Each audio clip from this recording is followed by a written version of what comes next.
habits, consistency, or daily routine. Yan ang i-discuss natin ngayon. So, itong habits na to at consistency, yan talaga yung magbibigay sa'yo ng resulta. Hindi lang naman din para sa resulta eh. May binibuild ka rin talaga nito yung identity mo. Basically, di ba identity parang character. May build yung character mo. Wari old version, new version. Kasi nga, di ba sa old version, tinatangay ka na ng sitwasyon, utu-utu ka ng mga tao, tapos hindi mo kaya kontrolin yung mga impulses mo, desire, emotion, yung mga ganyan. Basically, kontrolado ka ng external. So, dito naman sa new version kasi, ikaw ang magbe-brainwash sa sarili mo, ikaw ang kokontrol ng mga desisyon mo, kilos mo, etc. Diba? So, consistency talaga. Kasi nga, wala naman talagang tao na expert na talaga sa una pa lang nila ginagawa, di ba? So, paulit-ulit talaga nila ginagawa yan. Kagaya ng businessman, hindi naman napag-desisyonan nila na businessman na sila ngayon tapos nagbenta lang ng isang beses ng produkto sa isang araw at huminto na, di ba? Siyempre, paulit-ulit nila ginagawa yan. Na at the same time, gumagaling din sila, di ba? Same din yan sa skill. Siyempre, mag-aaral ka niyan, tapos along the way, natututo ka, gumagaling ka. So, consistency talaga ang nagbibigay talaga ng resulta. Build ka rin neto, yung character mo. Nagiging best version ka sa sarili mo, nagiging kaya mo mag-antay, di ba? Resilient, tumatatag ka rin. So, yan yung mga benepisyo. Consistency, habits ng bagong version sa sarili. Maraming tao ang gustong maging successful, disciplined, confident, healthy, or financially free. Ngunit karamihan ay nakatuon sa resulta. Ang tunay na pagbabago ay hindi nagsisimula sa resulta kundi sa identity. Character nga, di ba? Sa uri ng tao na pinipili mong maging araw-araw. Ang tanong ay hindi paano ako magiging successful, kundi ano ang ginagawang araw-araw ng successful na tao at paano ko iyon i-embody ngayon pa lang. Kasi nga, na-brainwash kasi yung karamihan ng tao. Actually, yung mga successful din na tao, hindi nila pinapakita yung hardship na ginawa nila behind the scene. Kasi nga, ang mahalaga lang talaga sa tao is resulta, di ba? Hindi nila talaga ipapakita yung hardship para hindi mapanghinaan ng loob yung mga tao, di ba? Kasi nga, pag nalaman mo pala na ganun pala ginawa nila, parang sa una pa lang, ay, ang hirap na, ayoko na gawin yan.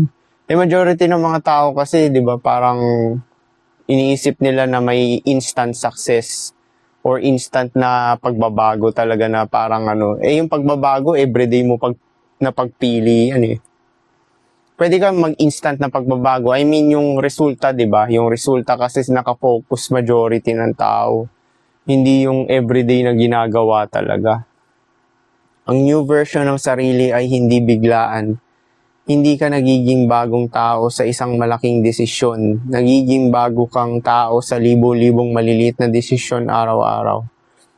Actually yung shifting, instant din naman talaga yan. Kuwari, napag-desisyon na ng kalooban mo na fed up ka na sa mga nangyayari sa buhay mo at gusto mo talaga magbago para sa best version mo, magbabago ka talaga. Pero, ang tanong na lang talaga dyan is, ano ka lang ba talaga? Kaya mo bang gawin yan ng paulit-ulit, diba? Mostly ng tao, mag-quit na kalagitnaan or una pa lang once na maka-encounter ng hardship. Kasi nga, diba, sa old version, comfort zone yan. Parang ginagawa mo lang yung komportable ka. So, ibig sabihin, hindi ka nahihirapan, di ba? So, pag hindi ka nahihirapan, ibig sabihin, walang growth. Kasi nga, di ba, sa unknown kasi, mahihirapan ka. Alam mo bakit? Kasi nga unknown nag-uumpisa ka pa lang. Kuwari, businessman, sa unang sabak niya, nahihirapan talaga yan kasi learning pace yan yung pag-start ng bagong Kahit nga yung pag-brainwash mo na sarili mo Kuwari, kagaya ng ginawa ko, nahirapan din ako yung nag-approach ako, di ba? Kasi nga nininervyos ka. So, pag paulit-ulit mo siyang ginagawa, is hindi ka na mahihirapan. Yun yung resulta ng paulit-ulit mong ginagawa. Kuwari, itong content, hindi naman bigla ako nag-content ng ganito na parang oh, ba't ganun siya magsalita, tuloy-tuloy, walang well, ano to, countless na consistency na paggawa ng content to. Matagal ko na tong ginagawa. So, kaya ganito ako magsalita na tuloy-tuloy. So, hindi to parang gifted. Hindi nga ako naniniwala dyan sa talent at gifted eh. Kasi kung ano yung interesado ka at paulit-ulit mong ginagawa, gagaling ka talaga dyan.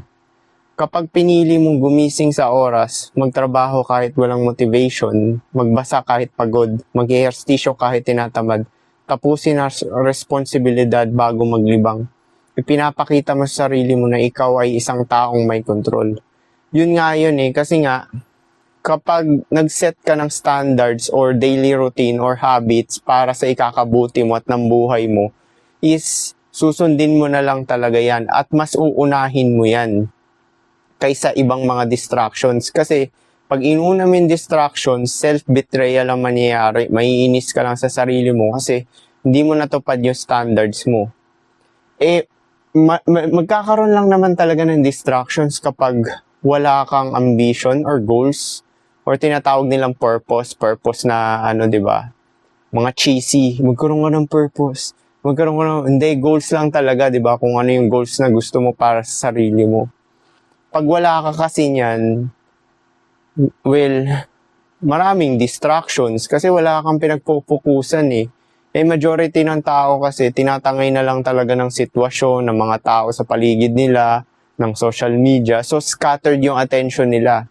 Kasi pag scattered yung attention mo, wala ka talaga ma-achieve. Yung parang wala ka matatapos, tapos paulit-ulit lang yung nangyayari na ang daming attention na napupunta sa or ang daming oras na nasasayang at attention, 'di ba, na napupunta sa walang kwentang bagay or mga sitwasyon.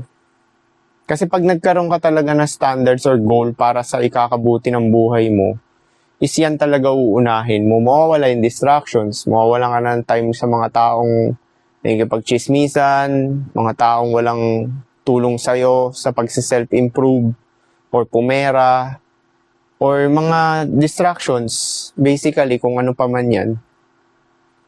Ito unti-unti mong nire-rewire ang isip mo, hindi mo na sinasabing gusto kong maging discipline, kundi ako ay discipline, kaya ito ang ginagawa ko. Actually, mawawala na nga yung word na discipline na yan eh, kasi papasok na yung habits.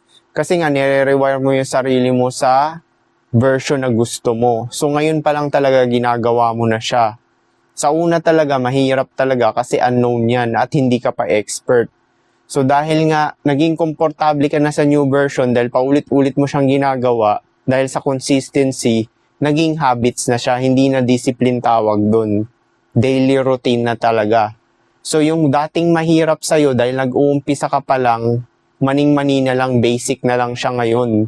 Kaya nga yung mga yumayaman, kung ano nagpayaman sa kanila na habits is yun din talaga yung ginagawa nila ng paulit-ulit tsaka mini-maintain. Kasi, pag bumalik sila sa old version nila, which is yung stagnant, tinatangay na lang ng sitwasyon at ng mga tao at ng emosyon nila or distractions, is babalik sila dun sa sitwasyon na yon, yung old version.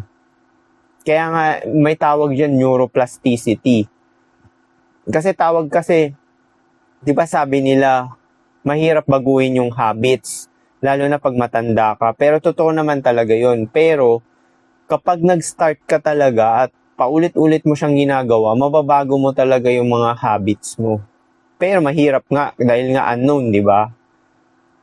Ang consistency ay nagbubuo ng identity, character, di ba? Ang identity ay hindi nabubuo sa isang sinasabi mo, kundi sa paulit-ulit mong ginagawa. Kapag araw-araw ka nag-workout, nagiging fit person ka. Yes, wala namang taong naging fit na person agad ng isang training lang na isang araw. Kapag araw-araw ka nag-aaral, nagiging learner ka. Yes, wala namang isang tao na nag-aral lang na isang araw at na-absorb na niya lahat talaga at naging expert na siya dun sa pinag-aaralan niya. Kapag araw-araw ka nagsusulat, nagiging author ka. Yes, hindi mo masasabing libro yung isang page lang na nagawa mo, di ba? Hindi ka author nun. Kasi nga, isang page lang eh. Ano magagawa niyan? Hindi mo nga pwedeng lagyan ng front cover yan eh. Kapag araw-araw ka nagnenegosyo, nagiging entrepreneur ka, yes. Kasi nga, wala namang entrepreneur na nagbenta lang ng isang araw at huminto na siya at yumaman na, di ba? Paulit-ulit niyang ginagawa yan. Ang consistency ay ebidensya ng identity. Hindi mo kailangan kumbinsihin ang sarili mo na kaya mo. Identity parang karakter lang din yan, di ba? Ebidensya ng karakter mo. Pinapatunayan mo ito sa pamamagitan ng aksyon, self-control at time control. Ang buhay ay kadalasan laban ng dalawang bagay, control sa sarili, control sa oras. Well, ipapasok natin dito is self-improvement lang talaga tsaka pumera ang mahalaga. Kasi nga, di ba nga yung katawan natin limitado, tumatanda, tapos ang daming limitasyon. So, kung isipin mo, kung binibigay mo yung oras mo sa mga walang kwentang bagay at mga distractions is wala siyang pabalik sa'yo. So, kung ganyan lang din naman, ibigay mo na lang yung oras mo sa self-improvement. At least nakikikinabang ka pabalik, di ba? Nagkakapera ka, nagiging healthy ka, nagiging okay yung pananalita mo, nagiging confident ka. Tapos yung relationship mo nagiging okay. So, magiging particular ka talaga sa oras mo nito, pati yung sa sarili mo. Kapag wala kang control sa sarili, madaling matukso, madaling sumuko, madaling madistract, madaling maging emosyonal. Well, hindi ka naman magkakakontrol kasi sa sarili mo kung wala kang awareness na may mali sa nangyayari sa'yo na utu-utu ka pala. Kung hindi mo na-realize na kontrolado ka ng external is hindi mo makokontrol sarili mo kasi external nga kumontrol sa'yo eh. Kaya nga yung self-improvement is ikaw talaga magbe-brainwash ng sarili mo.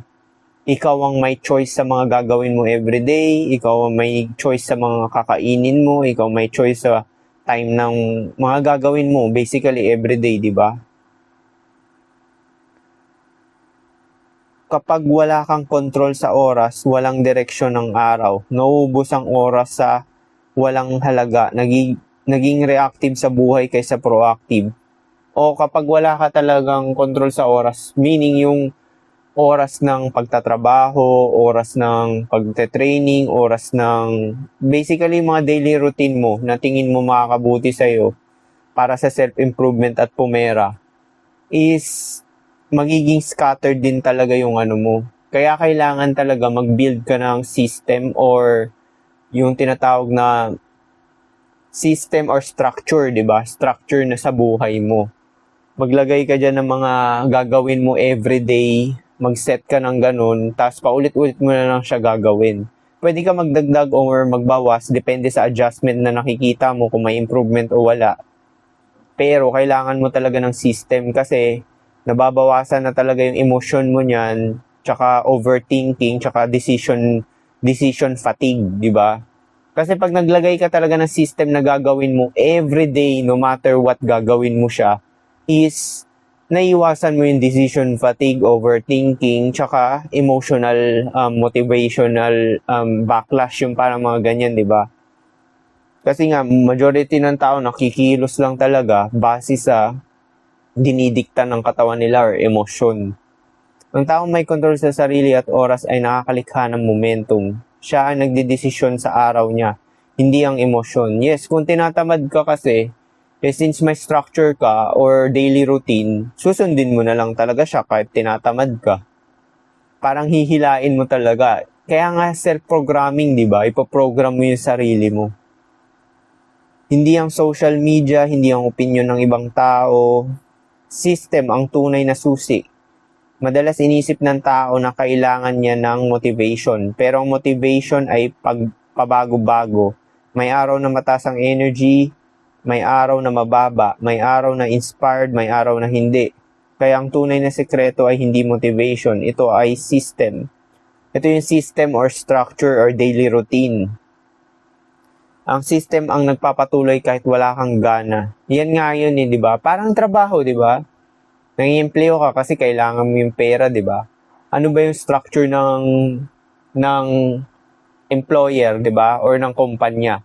pumasok ka sa ganitong oras, 8 to 5, Monday to Friday, at gawin mo yung trabaho mo. Tapos may oras ka rin ng lunch break mo or dinner time, depende sa shift mo, di ba? So, yun, di ba? Walang pakialam yung kumpanya kung may sakit ka dyan, may pinagdadaanan ka, depress ka, or kung ano pa nararamdaman mo. Ang mahalaga sa kumpanya, yung execution at resulta, di ba? Tsaka magtrabaho ka sa specific na oras, pumasok. Pwede ka naman hindi pumasok, yun nga lang, no work, no pay, di ba? Ganon din sa pagdidesisyon mo sa sarili mo at paggawa mo ng structure or tinatawag nating system or daily routine, pareho lang yan. Kasi nga, pagka hindi mo ginawa yung mga ano mo, may consequences yan, di ba? Kuwari, hindi ka nag-training sa araw na to or hindi mo ginawa yung trabaho mo o sa business mo, may consequences yan, di ba? Parehong gustong yumaman ng dalawang tao, parehong gustong pumayat, parehong gustong magsulat ng libro. Ngunit ang may system ang nananalo dahil mayroon siyang proseso na sinusundan araw-araw. Ang success ay hindi event, ito ay system. Yes, kasi yung success kasi is resulta yan ng successful na ginagawa mong habits everyday. Oo nga, may habit ka nga, pero kung putyo-putyo, hindi mo naman ginagawa yung best mo rin, di ba? Parang baliwala rin, hindi rin siya masasabing success. Kasi nga, for the sake of lang ginagawa mo.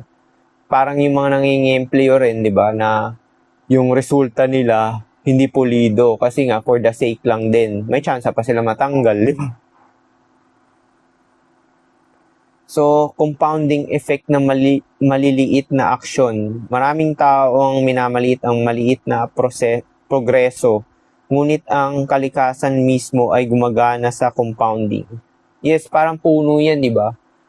So, may isang seed dyan, tinanim mo, mag-aantay ka pa ng ilang days bago lumaki at maging puno. So, parang ganun din yan sa buhay, di ba? Wala namang tao talaga na nag-decide na magbago siya. Tapos, yung resulta agad nangyari kinabukasan. Majority kasi ng mga tao gusto instant success. Ibig sabihin, makuha nila agad-agad yung gusto nila. Pero hindi nila alam na paghihirapan mo talaga lahat dito. Kasi nga, may law of equal exchange tayo eh. Ibig sabihin, yung energy na nilalabas mo or input, yung output na pabalik is same dun sa binibigay mo, di ba? Ang isang maliit na improvement araw-araw ay lumalaki habang tumatagal. Isang page na binabasa araw-araw, isang workout araw-araw. O sa totoo yan, kasi kuwari nag-workout ka or nagbasa ka, sa una tinatamad ka ng pero pinipilit mo. Kuwari pinilit mo magbasa. 2 pages, naging 3 pages. So parang ginaganahan ka na, di ba? Nagkakaroon ka ng momentum. At the same time, yung dating hindi mo kaya, yung attention span mo, hindi mo kaya magbasa ng isang page, unti-unting humahaba na, di ba? Ganun din sa workout. Hirap ka mag-push up hanggang 5 lang or 1. Sabay pagpaulit-ulit mo na siyang ginagawa, nakakaabot ka na ng 20, mga ganyan, tapos maning-mani na lang. Sa una talaga mahirap kasi nga, hindi pa sanay yung katawan mo, yung tsaka bago sa iyo bago sa iyo yung inumpisahan mo, 'di ba? So kapag bago is lagi talagang hindi ka expert. Tsaka nangangapa ka pa. Isang post araw-araw, isang oras ng pag-aaral araw-araw, mukhang maliit ngayon, pero sa loob ng buwan, taon o dekada, napakalaki ng agwat. Ang mga dakilang resulta ay kadalasang hindi resulta ng isang malaking aksyon. Ito ay resulta ng libo-libong maliliit na aksyon na pinagsama-sama. Daily routine ang nagbibigay ng lakas. Ang routine ay hindi kulungan, ito ay kalayaan. Kagaya ng sinabi ko kanina, pag nagkaroon ka kasi ng structure or daily routine or system is nababawasan yung decision fatigue mo, di ba? Tsaka yung overthinking na hindi ko na to gagawin, Kasi pagka random ka na lang magdesisyon everyday, scattered kasi yung pinagpo-focusan eh. So yung resulta, kasi nga, di ba may law of equal exchange, magiging scattered din yung resulta na ibibigay. Wala ka natatapos. So kaya nga pag walang kinalaman yan sa ikakabuti mo or tinatawag ko self-improvement or pomerize, huwag mo nang bigyan ng atensyon kasi ubos oras lang yan. Tandaan mo, tatanda ka limitasyon ng katawan mo yung Kapag may routine ka, hindi ka na nakikipagnegosasyon. Decision fatigue yun nga, di ba? Sa sarili mo araw-araw, hindi mo na kailangan magdesisyon ng paulit-ulit o nababawasan din yung overthinking sa pagdedesisyon kasi nga naglagay ka na agad ng mga gagawin mo everyday. Time sa pagtulog, time sa pagkain, time sa pagtrabaho, time sa pagtraining, times na magbasa, etc. Kung ano pa man yan. Nababawasan ang pagod sa pag-iisip. Actually time conserving na rin talaga yan eh. Hindi ka nagsasayang ng oras kapag may structure ka or system eh. Kasi paulit-ulit mo lang siya gagawin. Ang routine ay nagiging autopilot ng tagumpay. Ito ang dahilan kung bakit maraming high performers ay may mahigpit na routine, hindi dahil boring sila, kundi dahil naiintindihan nila ang consistency ay mas mahalaga kaysa excitement. Majority kasi rin ng mga tao is nagre-rely sa big break. Magkaka-big break din ako. Ganito mangyayari. Ito yung proper timing. Well, walang ganun, di ba? Consistency lang talaga ang nagbibigay ng resulta. Actually, yung big break, kung hindi ka prepared dahil sa consistency mo, kasi yung preparedness is paulit-ulit ng paggawa yan eh. Kung hindi ka prepared, walang big break na mangyayari. So yung mga big break na nangyayari is kagagawan nyo ng action nila or kilos ng paulit-ulit, di ba?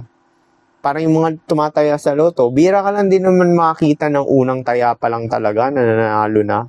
Majority ng mga nanalo sa loto, paulit-ulit na tumataya yan eh. Tsaka yung kahit na sabihin mo unang taya nila is nanalo na sila, well, kung hindi nila napagdesisyonan talaga na tumaya, walang mangyayari, di ba?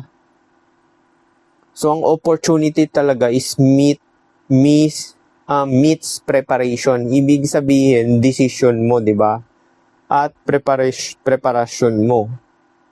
Resilience sa panahon ng hardship. Lahat ng tao makakaranas ng rejection, failure, pagkalugi, criticism, delay, setbacks. Ang tanong ay hindi kung darating ang mga ito. Darating talaga. Yes, dahil sa cycle ng buhay. Kaya nga yung ibang mga mayayaman, nasa social media pa rin kasi nga may cycle nga buhay. Hindi lagi talaga napapaldo ka talaga ng may pera talaga everyday. Minsan talaga may drought talaga kasi nga sa cycle ng buhay. What goes up comes down. What comes down goes up. Ganun lang talaga buhay. Darating talaga. Ang tanong ay kung paano ka tutugon. Kapag ang pagkilos mo ay nakabase sa emosyon, kapag motivated ka, gagalaw ka. Kapag hindi, titigil ka. Ngunit kapag nakabase sa system, ito yung structure or habits. Kahit mahirap, kahit walang resulta, kahit walang pumapalakpak, tuloy ka pa rin. Dito nabubuo ang tunay na resilience. Tumitibay ka kasi ang nangyayari, sa una niyan, magre-rely ka sa resulta kasi gusto mo talaga resulta. Yun yung lizard brain eh. Gusto talaga ng utak natin, safe tayo at comfortable. Pero dahil nga doon, sinanay mo na yung sarili mo sa hirap is hindi ka nabibigla, 'di ba, sa mga nangyayari. Kaya yung mga successful na tao, pag na-reach nila, binigay sa kanila yung ganon or dumating sa kanila yon, hindi yan natutuwa kasi nga expected na nila kasi pinaghirapan nila yun eh. So kung pag pinaghirapan nila yung daily, hindi talaga sila natutuwa, 'di ba? Sure, may happiness pa rin yan, panandalian, pero alam nila actually yung iba nga naiiyak pa eh, 'di ba? Kasi nga alam nila na darating talaga yon dahil nga pinaghirapan nila. Ang bagong version ng sarili ay hindi alipin ng emosyon. Naunawaan niya na ang feelings ay temporary, ang commitment ay permanente, ang mood ay nagbabago, ang standards ay nanatili. So, kaya kayo, alamin nyo talaga yung gusto nyo at mag-set kayo ng standards. or structure ng buhay nyo para makuha yung gusto nyo. Hindi niya tinatanong may gana ba ako, tinatanong niya ano ang kailangan kong gawin. Ito ang pagkakaiba ng amateur at professional. Ini-embody mo na ang successful person. Actually, sa pagdidesisyon mo at daily habits mo, successful ka na rin talaga niyan eh. Kahit na yung desired na result mo is wala pa. Kasi nga, choice mo na yan eh. Di ba meaning nga ng success is nakuha mo yung gusto mo sa terms mo. So, since ikaw nag-impose, naglagay ng standards at daily structure mo or tinatawag na daily habits is makukonsider mo na sarili mo na successful ka na rin. Kasi nga, decision mo yan, di ba? Nakapag-decide ka na at control mo yan. Hindi galing external. Doon lang naman magkakatalo, di ba? Hindi mo kailangan hintayin ng success bago kumilos na parang successful. Ang successful na tao ay hindi nagsimula bilang successful. Yan nga yung sinasabi ko, di ba? Walang businessman na nagbenta ng isang produkto tapos huminto na. Kasi maraming tao, kaya ang daming Pilipino na scam eh. Kasi papaniwala sa mga instant yaman eh. Tsaka yung mga shortcut daw. Mapapadali yung buhay mo nito, ganito, gawin mo ganyan. Well, sa kanya gumana, magkaiba kayo itandaan mo magkaiba kayo ng sitwasyon, kalakasan, kahinaan, magkaiba rin kayo na itsura ng mukha, which is may epekto pa rin sa opportunity, di ba? Magkaiba kayo ng kung ano pa man yan, educational background, socio-economic. So, hindi mo masasabi yung structure niya gagana rin sa'yo. Kaya nga, tuklasin mo talaga yung kung ano yung makakabuti sa'yo at sundin mo yun. Kasi nga, magkaiba kayo ng kalakasan, kahinaan, background, etc. Personality, dagdag mo na rin yan. Ang successful na tao ay hindi nagsimula bilang successful. Nagsimula siya sa mga habits na nagdala sa kanya doon. Kaya ang bawat araw ay pagkakataon para i-express ang identity na gusto mong maging. Kasi marami kasing magmamanifest. Hindi mo na rin talaga kailangan magmanifest sa totoo lang eh. Kasi nga, napagdesisyonan mo na yan. Yan talaga yung gusto mo. So since dahil gusto mo yan, hindi mo na kailangan manood pa ng mga manifestation videos dyan or manood ng mga shortcut or yung mga maraming knowledge. Kasi nga, hanggat hindi mo na-apply ang isang bagay, hindi mo alam ang mangyayari. So, para malaman mo ang mangyayari is need mo talaga gawan ng kilos agad. Kasi, dun ka natututo, at the same time, dun ka gagaling, dun ka nagkaka-experience, dun mo nalalaman yung kalakasan at kahinaan mo, which is pabalik pa rin talaga sa'yo lahat. Sa bawat disiplina, ang bawat tamang desisyon, sa bawat pagtupad sa salita mo sa sarili mo, unti-unti mong binubuo ang bagong version ng sarili. Kasi sa new version kasi self-control talaga to eh. Yung parang ikaw may control ng katawan mo, buhay mo, iniisip mo, emosyon mo.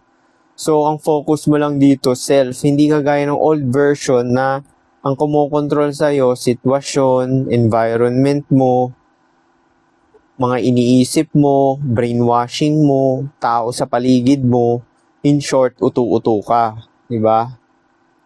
So, yun lang naman yun eh. At balang araw, mapapansin mo na ang mga bagay na dati mong pinapangarap ay naging normal na bahagi na ng buhay mo. Yan yun, kasi sa neuroplasticity, di ba? Nare-rewire talaga yung habits, tsaka yung mga dati mong kagawian. Pati yung habit, yung sa katawan mo rin, di ba? Yung kuwari, kasi yung katawan natin naglulong talaga ng comfort yan eh, insecurity.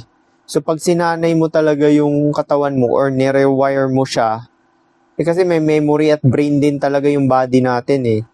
So pagka nire-wire mo siya is magiging komportable na siya dun sa bagong ginagawa mo consistently, which is dati nahihirapan ka. So magiging normal na lang talaga siya or basic. Ito dahil ang success ay hindi isang destinasyon, ito ay resulta ng taong naging ikaw sa proseso. Kasi ang success naman talaga, hindi naman talaga sa resulta. Dahil sino ba gumawa ng mga resulta? Ikaw. So babalik pa rin talaga sa'yo. Ibig sabihin sa karakter mo or kakayahan mo na na-build base sa mga desisyon mo at mga habits mo. Kaya nga yung ibang sinasabi, once na natuklasan mo na yung formula, kahit na lumubog ka dyan or nawalan ka ng pera, is kaya mo back on track ulit kasi nga napagdaanan mo na yun dati. So nagiging normal na lang sa'yo yun. Ang consistency ang lumilikha. Kaya nga 'di ba pansin mo yung instant yaman, kuwari hindi nila napagdaanan yung hirap ng tapos instant yaman, mabilis mawala yun kasi nga yung process ng error, alam mo yung trial and error, tsaka yung mga discipline na build mo doon. Kasi pagka instant yaman, na-disiplina mo ba yung sarili mo na hindi ka impulsive buyer? Na-disiplina mo ba yung emosyon mo na hindi ka kakain ng overkain? Mag-overspend ka sa mga pagkain?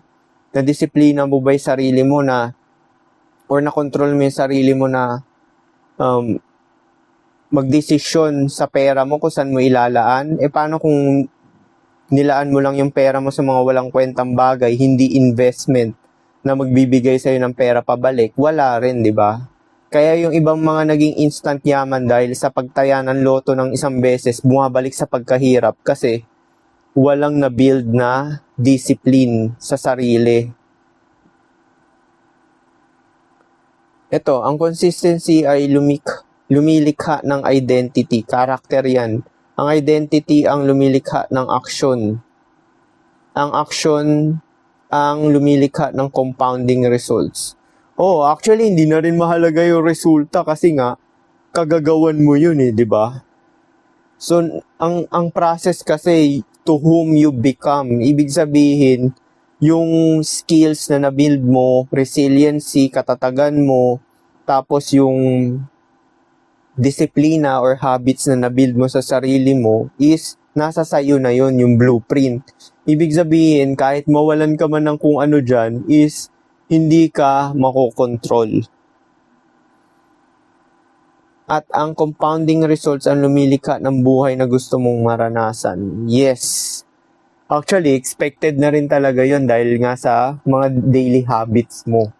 Kaya yung mga yumayaman, na minsan naboboard na rin yun Kasi paulit-ulit nila ginagawa yun yung daily habits na yun. Pero, alam nila talaga na nasa sistema na nila yun. Tawag dun yung parang memory na muscle memory or kung ano pa man. Dahil nga na-install na nila yung structure sa sarili nila is yun na yung paulit-ulit nilang gagawin, di ba? Parang ayaw na nila mag-settle sa less. Actually, pataas pa nga ng pataas yung standards ng mga ganyan kasi nga nasanay na sila dun sa ganung lifestyle, nasanay na sila sa ganung habits, nasanay na sila sa ganung kinakain, ganung oras ng pagtulog, ganung comfort. So, dahil nga nasanay na sila, nagiging normal na sa kanila yun.